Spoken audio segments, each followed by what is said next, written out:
And now, your Valley Storm Team forecast. Here's a quick look at what's going on across the state.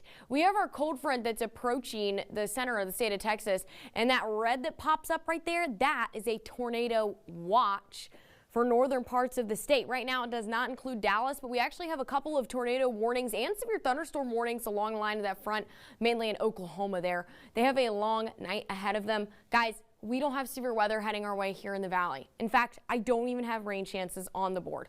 We're going to be getting just barely anything from this cold front. One thing we will get is some drier air.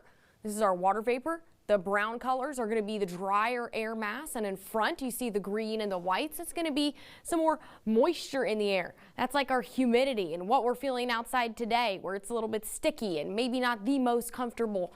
We're looking at those dew points in that upper 60 to 70 degree range for the next couple of hours. And when this cold front passes through, we are going to plummet into the teens and 20s. These are not our actual temperatures, don't worry. This is just indicative of very dry air. And you notice we don't really recover. We don't go back up. We don't see those southeasterly winds return. We stick to the 20s, 30s, 40s, all the way through Wednesday and maybe even into Thursday. The second thing we're going to notice is a change in those wind speeds. Overnight, we will still get some gusty southeasterly winds, and we see that shift early tomorrow morning. And now we're looking at winds coming from the north. You saw a couple of 30 to 40 mile per hour wind gusts in the upper valley. Right now, we don't have a wind advisory. We'll be on the lookout in case any of that pops up. But the biggest concern right now is our fire weather risk, which has been elevated. This is because we have the dry air and the windy conditions. So both of those combined bring us a fire concern.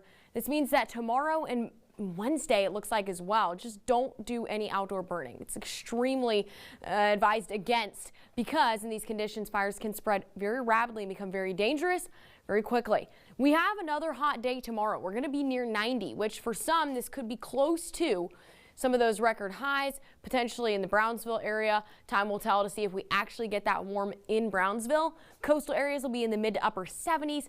It's actually going to be a good day to be out on the beach. We just are going to be having that high rip current risk, so no swimming, even though the water temperature is finally back up to the mid 60s.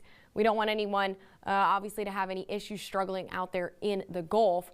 And then Wednesday, we finally get those feelings of the drier, cooler air, but we're going to be at 50 degrees. So don't worry, we're not going back down to freezing.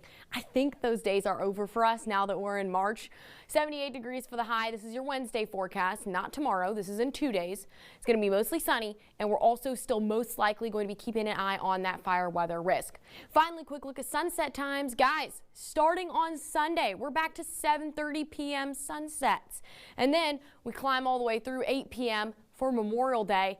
And the first day of summer on June 20th, we're looking at 8:25 p.m.